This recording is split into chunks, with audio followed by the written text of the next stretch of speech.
Hello guys, and welcome to the first ever Fragrance Smackdown. What is a Fragrance Smackdown that you ask? I'm gonna tell you right now. Let's go!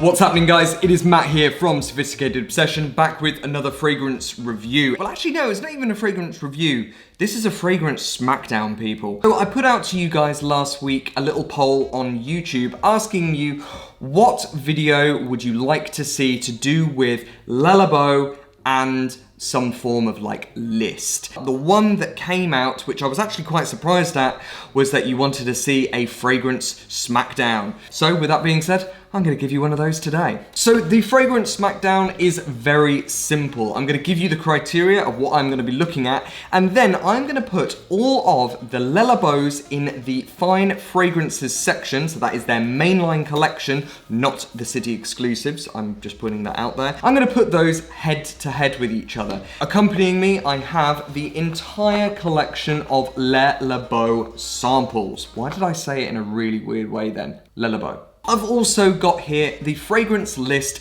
telling you the fragrances that are going to be competing against each other. Guys, don't read too much into this. This is just a bit of fun. It's just a different way of maybe doing like a list. So if I knock one of your favorites out in like the first round, don't take it to heart. Like, what I am looking for in today's fragrances are summery vibes. These are going to be fragrances that you can wear out and about in spring, summer, like we are in at the moment. Now, despite us easing on lockdown and we are starting to now move out of our houses, we are still very much in isolation mode. So, the fragrance that I want to then be looking for is not only summery, but also can be worn in indoors or in just very sort of confined spaces.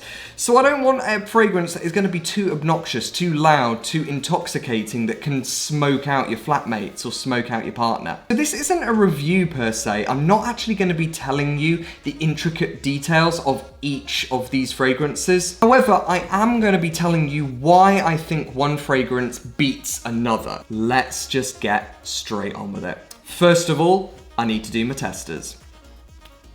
Yeah, I didn't think this through. I've already done one tester and it's already smudging. So hopefully I'm not gonna forget which fragrance is which.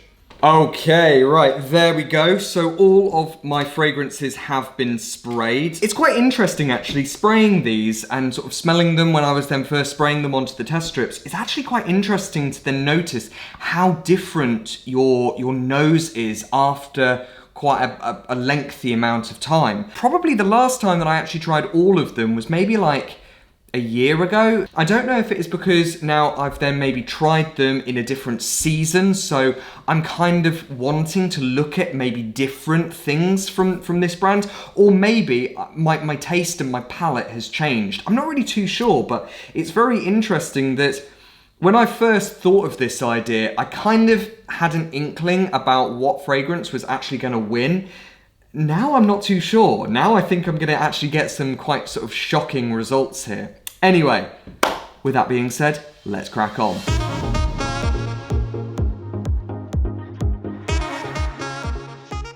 Okay, first showdown we have is Tonka versus Vetiver. It's quite interesting. Tonka is taken in a very sort of different way to what I usually experience from Tonka. Tonka usually is quite sweet, quite gourmand-like, and actually quite spicy. This is more thick and intoxicating. Vetiver is like walking through like a pine wood. It's gorgeous. It's very masculine. It's obviously very green and woodsy. I think that for the freshness, it is going to go to Vetiver. I think that Tonka is a little bit too thick, although I really do like this Tonka. Next, we come to, oh, this is harsh, Ylang versus T Noir. These are like two of my favorites from Le Labo. I own Ylang. I don't actually own T Noir, but I did just do a review about T Noir, so I did like a tester review, so check that out if you haven't done so already. T Noir is very sweet, it's intoxicating, it's very sexy. Ylang is sharper. Actually, it's funny, I don't really like Ylang that much on a test strip. But on skin, it smells really, really nice. Because of the white floral notes that are coming in Ylang And because it is a little bit brighter, a little bit fresher, I'm gonna go Ylang for this one instead of Tea Noir. I do like Tea Noir. I don't think it is a summery scent. I think that this is more sort of dark, evening, intoxicating, pretty sexy. Boom, right, so we have now narrowed it down to round 2. The reason why round 1 was so short was because I needed to round it down so that we can now actually start the the proper review. Let's not waste any time because this is going to be like a 4-hour epic. We now come to Ambrette versus Vetiver. Vetiver beat Tonka in the first round, so that would see appeal. Ambrette is so light and it's musky, it's almost like baby powder type-esque. Very nice for isolation. Certainly wouldn't smoke anyone out. Vetiver is quite strong, it's quite poignant, it's quite masculine. If I was doing it on maybe the most masculine scent, I would probably say Vetiver is gonna be one of the front runners. Actually, that's quite interesting. If you have thought of maybe another list that I should do, another sort of Smackdown list, let me know. The one thing that is maybe a little bit is that I think Ambrette is too light. I think for the most part, Musk is done very well by Labo, but I think that this is too light. So I'm gonna say Vetiver wins. Next up, we come to Labdanum versus Lise. Oh, I forgot I loved Labdanum. It's quite sort of parchmenty-esque. There's a woodsy note going on in the background. Lise reminds me instantly of suntan lotion. I do really like Labdanum, but I think Lise gets it because of that summery vibe. That is an absolute shocker. Right, next up. Whoo! This is a tough one. Bergamot versus Rose. I'm gonna anger somebody after this one, I just know it. If you've heard of Labo, you will have smelt one of these at some time, I'm sure. Bergamot, that crisp lemon. I get the vibe, I don't know why, but of stepping into a really plush London hotel. It's very clean, it's crisp, it's fresh. Rose is like a dark, sensual, almost spicy type of rose note. Excellent for women. I have tried it on my skin and it doesn't work that well. It kind of just turns a little bit rancid. Rachel's skin, I don't know what it does to Rachel's skin, but my God, it's wow, that is incredible. I think for the summer vibe, it has got to go to Bergamot. It's just so fresh and summery. I kind of feel harsh on Rose because I think that if this was against maybe a lesser known Labo, it probably would have won. Okay, next we come to Fleur d'Orange and Patchouli. I like Patchouli, but it's so strong, it's so intoxicating. It smells like you have previously been on fire. I like Fleur d'Orange because it does have very much like what it says in the name, a very floral yet citrusy vibe going on. Patchouli, it's lovely, but it's just far too strong for isolation and it's far too strong for summer. So I think that by default, Fleur d'Orange wins. Okay, next up, we come to another 13 and Ylang. So Ylang beat Tea Noir in the previous round. Another 13 is one of those fragrances that kind of creeps up on you. You get a lot of compliments from this, but it's not abrasive. My last video that I did was of another 13, and I absolutely raved about it. So if you are interested in maybe learning a little bit more about it, then check that video out. I've got it just above my head. I kind of feel like Ylang is maybe a little bit more summery, but I think that another 13 maybe has a little bit more of a isolation type appeal. I think that actually the safer option and one that probably more people would then gravitate to is probably another 13. So I'm gonna give it to that. Next up we have Neroli versus Jasmine. This is an easy one for me. Neroli, it is a summer scent. It's very soapy and very clean, and I think that that works perfectly for isolation. I'm just not really a fan of Labo's Jasmine. It smells like old person. It just smells very sort of musty. Yeah, it's just kind of got that old woman type vibe. I'm not about it. Neroli wins. Okay, next up we have got Bay versus Santal. I really like Bay 19. It's very, very fresh, it's minty, very good for isolation as well because it's not too brash, it's not overpowering. Santal 33 is so good in the dry down. Like, I've done a review on Santal 33, raved about it, loved it, but I think that for the summer, it's too strong. Bay wins. Wow. That is some absolute fraudulence right there. Finally, we come to Iris versus Oud. I like the Iris. It's got like a Parma Violets type smell to it. It is actually quite masculine, but I do feel like it's got more of like a lipsticky type smell to it. Oud, man. Oud. When I first tried it, I was like, Jesus Christ, no, like get that away from my face. But actually, like after you wear it, you kind of love it in a real horrible way. It's like when you get a sports massage and it hurts, but you kind of like it.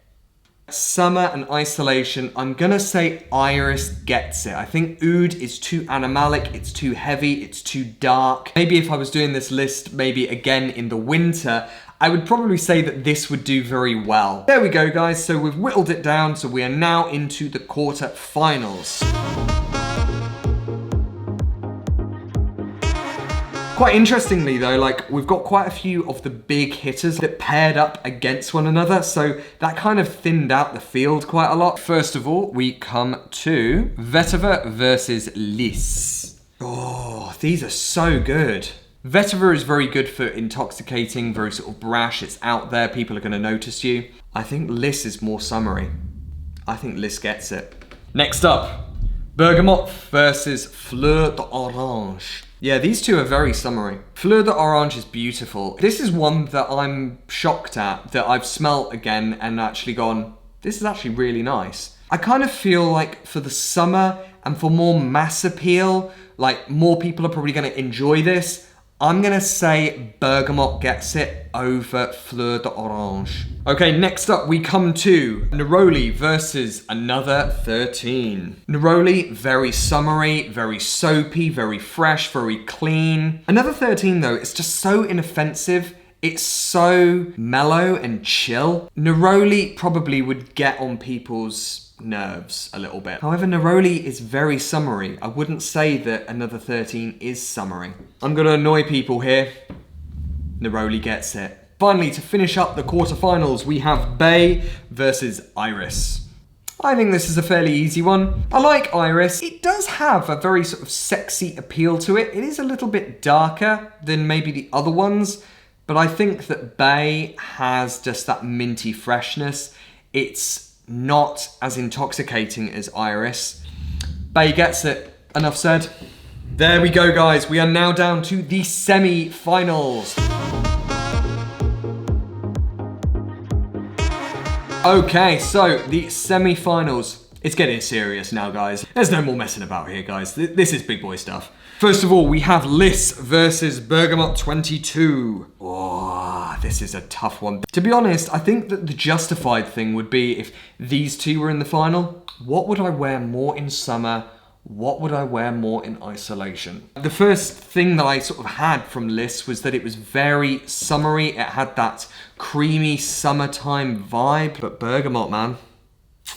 I think Bergamot 22 wins this, but only by a slim margin. Finally, to join Bergamot 22, we have either Neroli or Bay. Again, both of these could easily go into the final. They're both very summery. They're both pretty chill when it comes to then like being intoxicating or being overpowering. They're not obnoxious. I love that minty vibe going on. I love that. I really get on that. Neroli with that soapy smell, it is very alluring. I think that the fragrance to accompany Bergamot 22 is Bay 19. Finally, before we come to the finals, it is only right that we work out which is the third place. So we have Lise versus Neroli. I think that this is fairly simple. I really like that suntan lotion vibe that I keep going on about. I do like the soapiness from Neroli, but I think that it would probably annoy some people. I think that the creaminess is very sort of relaxing. If I was then smelling this all day, I would get less sick of Lise than I would from Neroli. So Lise gets the bronze medal in third place.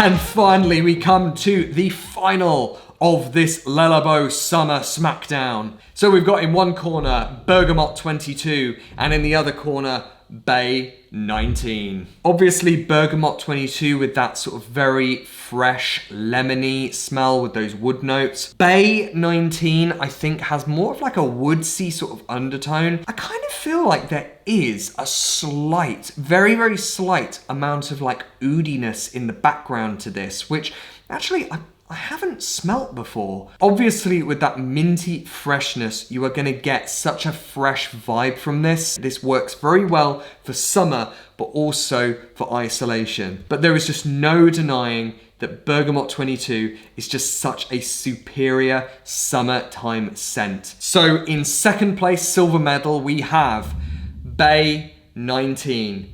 And our winner of the Fragrance Smackdown Labo Summer Edition is Bergamot 22. So there we go, guys. That is the end of the Smackdown from Labo. If you have enjoyed this type of video, then please give us the thumbs up. As always, please hit us up on Instagram to see what we're getting up to on a day-to-day basis. And if you have not done so already, hit that big subscribe button. Please stay tuned for more content. I'm certainly going to be doing some more videos like this. And that's everything. Hope you have an amazing day, guys, whatever you are doing. And I'll see you in the next one. See you later, guys. Bye.